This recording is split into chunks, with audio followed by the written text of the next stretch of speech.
My name is Nihar Patel, and currently I work at Springer Nature. I've been working there for 1 year, and I finished up my MBA at University of the Sciences, currently known as St. Joseph's University, um, and it's been a great time so far.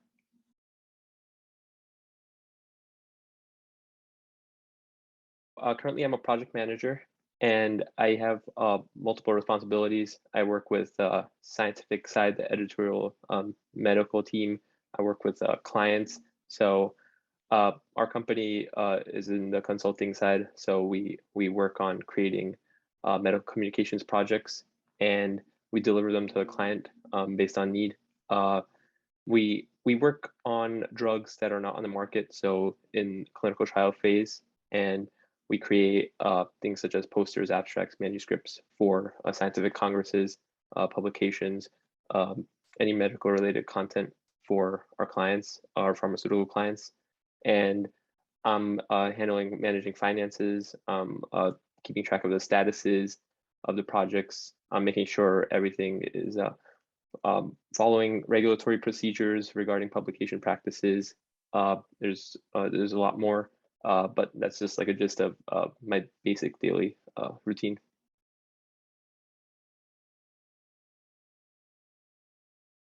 What's interesting is that there is no direct or paths to the job I'm at.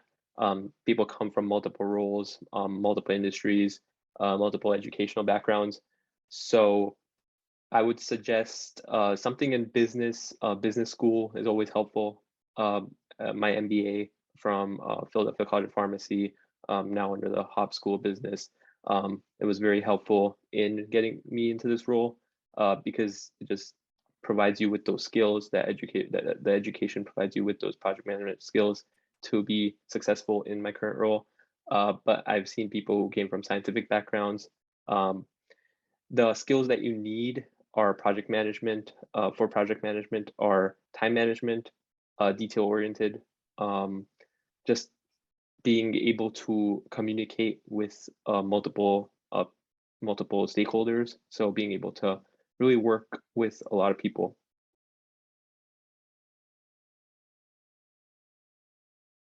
I think communication was one of the biggest skills.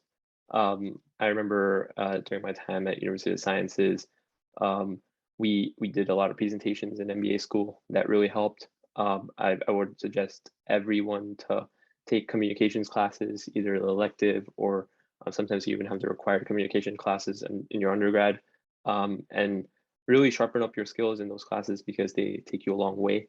And those skills can be used in all areas of your life, not even career.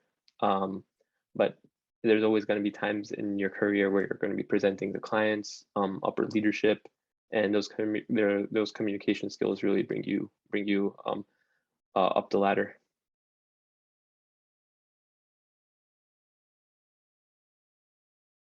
I was pretty active on campus during my time at University of Sciences. Uh, we I basically did all activities that were related to being able to meet new people. So I was ambassador for the university. I gave tours on campus to incoming freshmen.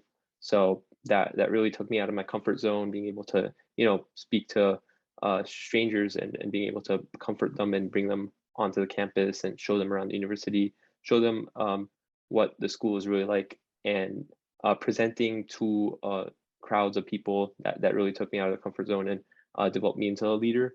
And I was able to really move up in the ambassadors program and ended up actually heading the ambassadors program and really helping out with organizing open houses.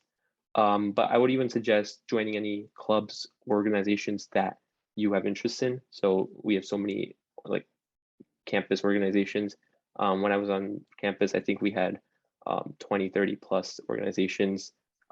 Each major, each minor, they have their own like, specializations or organizations that have a group of people who are just working on trying to really focus on some skill set or some interest that they have And if you don't find the organization that you are interested in, you could always create one, right? So that's the beauty of it. You could always reach out to professors. There's a help, and maybe even you'll find a professor who has the same interests as you, and they might help you create that organization on campus. So it's a world of opportunity.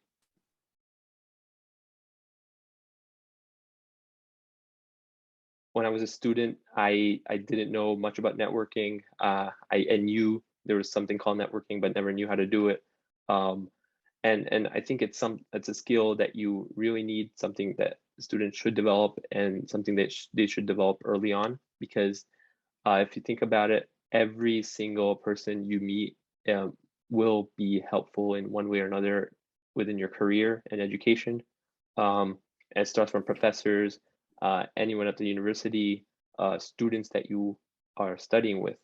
Uh, and you'll be surprised how small the world is and how small the industries are. For example, in the pharmaceutical industry, I've uh, I've really I've seen so many alumni from when I was at University of Sciences, working in the field, and I've been able to connect with them, um, and it just leads to more opportunities. Um, Even professors, you always get you get into jobs and you realize your manager, your manager's manager worked with one of your professors, or they know of each other, you know. So the the industries are like super connected, and the school, even the students you're studying with, you might even work with them on a team in the future. So all in all, I would say build those relationships, make sure you are well connected with everyone. Make a LinkedIn account, that's very helpful. So you could always stay connected with people from old jobs, or just people you haven't seen for a while. LinkedIn is a great way to stay in touch and stay updated with everyone. And then work on your resume. Starting out in college, you might not have much to put on your resume, but sharpen it up, make sure it's on point. Try to put everything you're skilled at, all your interests, any experiences you've had that could be helpful to a potential employer. It's always good to put on your resume to make sure your resume is ready, your LinkedIn's ready. Build those connections, ask questions. Uh, Going back to LinkedIn, there's always so many tips on LinkedIn. There's courses that you could take. You could actually have you could actually have certifications on LinkedIn, which are completely free. Make sure you go into different certifications on LinkedIn, and try to take courses just to build up, your skill set, and be as marketable to employers as possible. And then apply to internships. These internships are made for students. You don't need like 5 to 6 years experience for internships. Apply to as many internships as possible. Try to get experience within the industry. And internships are a great way to see where your interests are. And don't be afraid to go after your interests. So, that's one of the last tips I would have. Yeah, once you start going into school, you might meet different people. You'll realize different industries, and you'll learn a lot more about yourself and your interests. And you should always make sure you're following your interests, your passions, and always be excited about your career.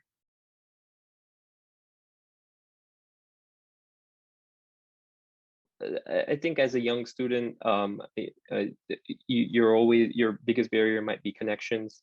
You just don't know as many people as someone who's 10 years in industry, right? So that's probably the main barrier I had, and most other students have. Um, and it's also a strength because you're young, you have a lot of opportunity, and you could explore different careers, different parts of a career, and realize what you want, what you don't want, what your strengths are, what your weaknesses are. So um, being someone who's inexperienced is actually helpful, because you could go into an industry and look at things differently. Um, and but you should always try to try to take advantage of any opportunity you have. So if you don't have the connections, try to go out and email someone who's in the career that you want to be. Reach out to HR, reach out to companies that you want to work at, or want to you see yourself working at in the future. It's always helpful to just send that email, send that text, to whoever you want to get in touch with. And if you get a no or if you don't get a response, don't worry about it. Just keep moving forward. You just got to keep trying. There's no one way to get into a career. There's like 20 different routes. Everyone takes their own routes. But you have to keep taking risks. You got to keep following your passions so you can move forward and find what your ideal career is. And even when you reach that point, there's always room to grow even more.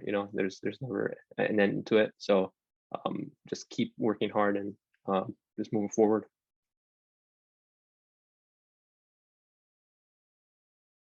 LinkedIn is number one. I have the app on my phone, and I probably spend more time on LinkedIn now than any other app.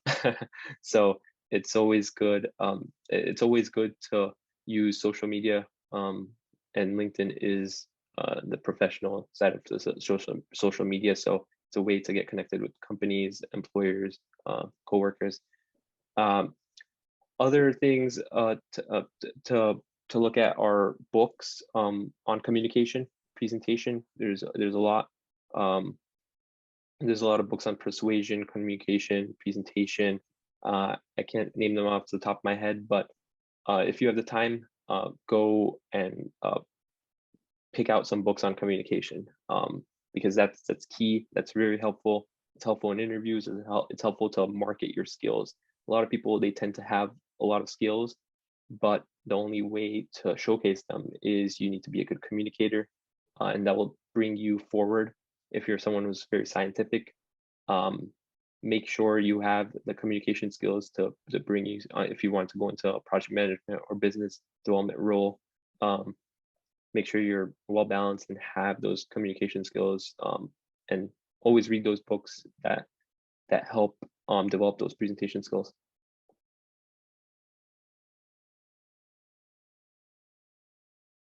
Make sure you take risks and make sure you challenge yourself, right? Because when you're a student, when you're new to industry, you could do whatever you could go into any career path that you want to go into. You could fail at it and go into another one. You could make your career the way you want, right? So curate it to your interests, and make sure you keep challenging yourself. You keep following your passions.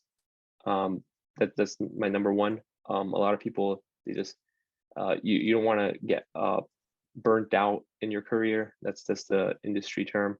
And the way to not get burnt out is to be passionate, right?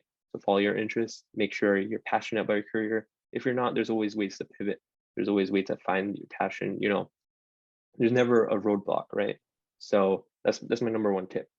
If you find yourself in a situation where you really despise your career, make the change. Get those skill sets that you need.